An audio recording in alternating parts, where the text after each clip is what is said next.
Alors, je suis Geneviève de Coster, je suis co-animatrice du pôle politique au sein du mouvement ATD Quart Monde.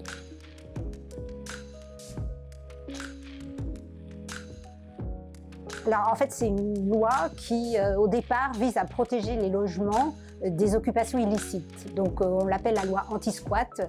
C'est une loi qui a été déposée à l'Assemblée nationale par le député Kasbarian et la députée Aurore Bergé. Si elle est votée, elle va considérablement durcir la pénalisation non seulement des personnes qui squattent des logements inhabités, mais aussi les locataires qui sont en difficulté de paiement et qui sont menacés d'expulsion.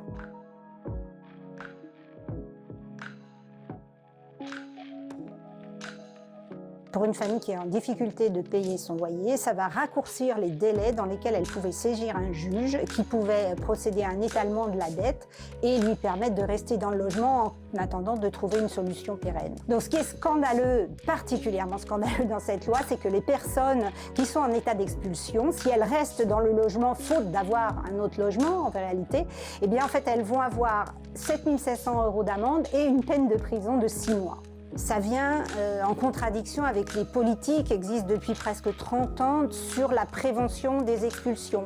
Ça vient en contradiction avec la politique du logement d'abord qui a pour ambition de permettre aux personnes qui n'ont pas de logement, qui sont à la rue, d'aller directement dans un logement. Ce qu'il faudrait, c'est que déjà que le droit au logement soit effectif, qu'il y ait suffisamment de construction de logements sociaux ou très sociaux accessibles aux personnes les plus pauvres. En fait, ce qu'il faut, c'est s'attaquer au non-logement et au mal-logement et pas aux personnes mal logées ou non logées.